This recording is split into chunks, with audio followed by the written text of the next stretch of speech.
So next we have a very well-known speaker to you all. It's Scott McDougall from New Zealand, and his title of his presentation is The Prevalence of Subclinical Hypocalcaemia in Spring-calving Pasture-based Dairy Herds in New Zealand.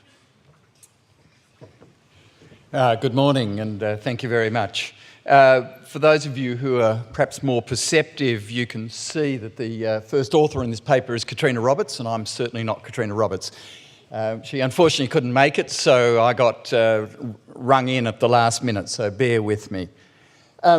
So what we're going to talk about is subclinical hypocalcaemia in pasture-based systems. And for those of you who haven't had the pleasure of coming to New Zealand, our cows live outside on pasture 365 days of the year. The predominant source of nutrition is again the pasture. So we became interested in the hypocalcaemic story given that there was a lot of data coming out of North America, TMR, high production cows. The other point I should make is that our cows are producing only about 3,500 to 4,500 kilograms of milk across a lactation, so much lower production than many of you are used to in higher input systems. And the incidence of clinical hypocalcaemia is relatively low in our systems, so at herd level, about 2%, 1.5–2% is the very commonly found figure. In terms of subclinical hypocalcaemia, there really haven't been large-scale studies done in New Zealand, so we really didn't know and don't know what the incidence is, hence the driver for this study. Now, as has already been talked about, we can think about clinical disease as the tip of the iceberg and a lot of subclinical disease sitting underneath. And again, as already been shown, there's this gateway effect, whoops, wrong button, gateway effect whereby milk fever, hypocalcaemia is driving all these other clinical processes. So our objectives were quite simple. Firstly, just to define what the incidence of hypocalcaemia were, and secondly, to try and identify some of the risk factors in our system. And we enrolled approximately 15 cows from each of 76 herds, a bit over 1,000 cows. And what we did was to go out to these farms on 1 or 2 calendar days and randomly sample the animals that had been calved in the last 48 hours. And we deliberately excluded all of the clinically abnormal cows, so any cows with clinical disease, whether it be mastitis, lameness, metritis, or so on. And we also excluded first lactation animals. The data we collected included some cow-level data, so the age or parity, body condition score, breed, calving date, and whether they'd had any calcium treatments, oral treatments. And a whole bunch of herd-level variables, including use of springer mobs. So our transition is on pasture, but many farmers will actually bring out, cut out subsets of animals that are about 2 weeks before calving, and will start manipulating diet at that stage. We collected farmer-reported data on feed through that last 2 weeks before calving, so that the type of feed, whether it was maize or pasture silage, palm kernel, and also the estimated mass. We looked at magnesium supplementation, so mag chloride, mag oxide, mag sulfate, what dose, so grams per cow per day, and how it was delivered, whether it was in water, on feed, or in fact just dusted directly onto pasture. And in some of these herds, they were routinely using oral calcium drenches, and these were not for clinical cows, these were just routine treatments within these animals. And we did a bunch of descriptive data and then did bivariate and multivariate analysis. And we've got both a cow-level model and a herd-level model that we'll work our way through. Just some descriptive results, age range of 3 to 13 years, average about 5.5 years. Body condition score was 4.7. Now we use a 1 to 10 scale before those of you used to 1 to 5 scale get alarmed. And in terms of the breed distribution, reasonable number, 45% Friesian, 43% crossbred, so predominantly Jersey Friesian crossbreds, 12% Jerseys. And in terms of the sampling, roughly a third on the day of calving, 49% day 1 and 18% in day 2. and 8% of the individual animals had been given some form of oral calcium supplementation prior to us sampling them. Frequency distribution here of the individual cow calcium concentrations, so just percentage up the y-axis, calcium concentration across the x. The red line represents the 2 millimole cut point, and what we found was roughly a third, 33% of the animals were less than 2 millimoles a litre at the time of sampling. So the mean was about 2.07, and the interquartile range here 1.9 to about 2.3. Risk factors for calcium concentrations or associations included age, so just a virtually linear decline in average calcium concentration by age group, and virtually linear increase with days postpartum. There was a rather complex age by days in milk by interaction. So what we see here is in the 3-year-old second parity animals, there is no effect of age. So the grey line here represents samples collected on day 0, blue lines on day 1 and the red on day 2. So again, no effect here of parity by day for the young animals.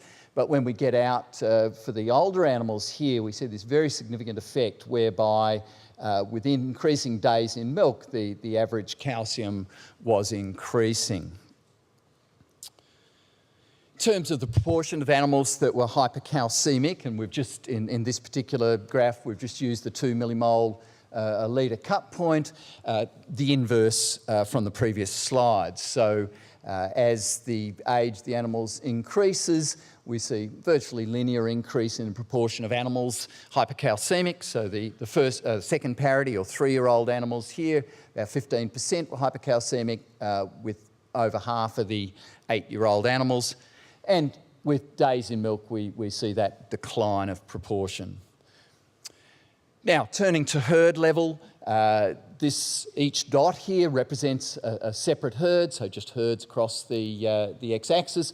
Proportion of cows within the herd hypocalcemic, so using the 2 millimole cut point with 95% confidence intervals. So ranging from none of the cows being hypocalcemic up to over 90% in some herds. So very, very large between herd variation. We then tried to model this and tried to understand why we might be getting between herd variation. And to cut a fairly long story short, the 4 risk factors that were associated with herd level prevalence incidence of hypocalcemia were the feeding of maize, silage prepartum, and the feeding levels were between about 1 and 3 kilograms per cow per day. So those herds that were feeding maize silage had a higher herd prevalence than those that weren't. Now notice the p-value is only 0.14, but it stayed in the model. If we tried to take it out, the model coefficients were very unstable. Feeding grass silage prepartum was also a risk factor, so about a 14% increase in herd level incidence where grass silage was fed, and this was certainly a significant result. Use of magnesium sulfate as the prepartum magnesium source was protective, so about a 13% decline at herd level in herd incidence where mag sulfate was fed.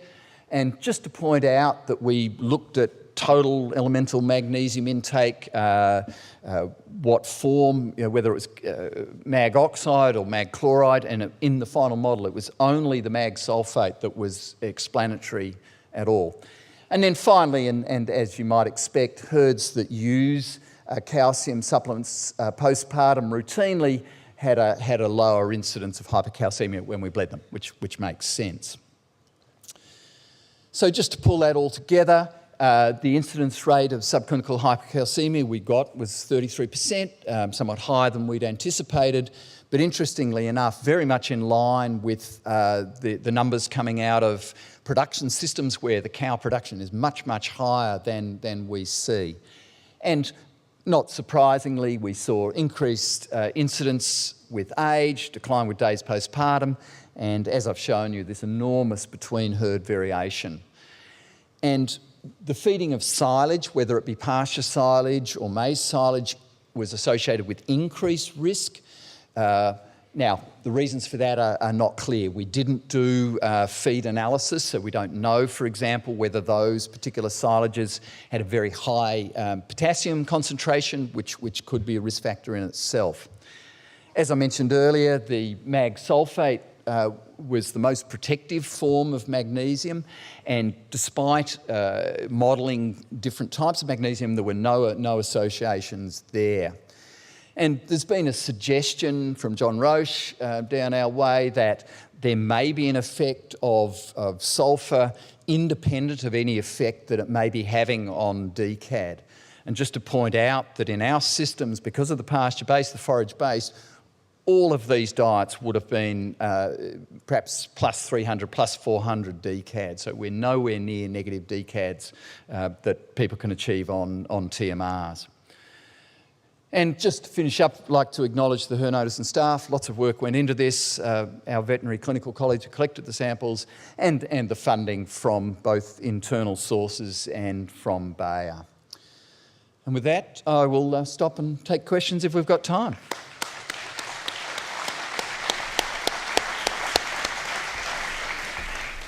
Now, we certainly have time for one or two questions. I'd be expecting some questions in this one now, given we're in a grass-based country. Yep, there's one right up the back there. Excellent. Hey Scott, Ryan here from New Zealand. Did you find anything in terms of feeding levels prepartum, like actual megajoules or anything?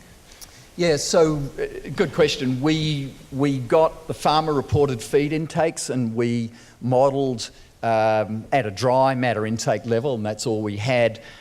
Total dry matter intake, we looked at splitting that down as, proportion that was supplement, proportion to pasture.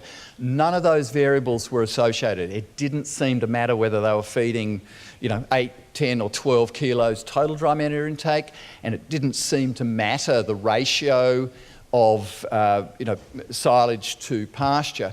It was the fact that they were feeding silage was the risk factor that just kept coming through in those models, irrespective of what the total dry matter intakes were.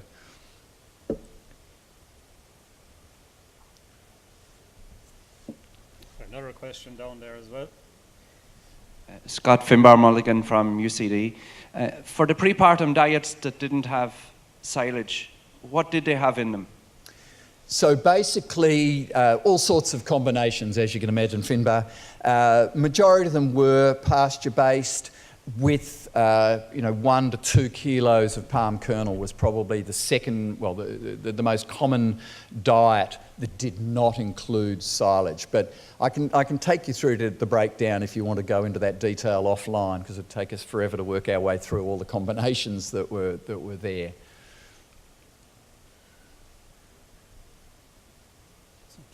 Like I'm off the hook. Very good. Thanks again to Scott.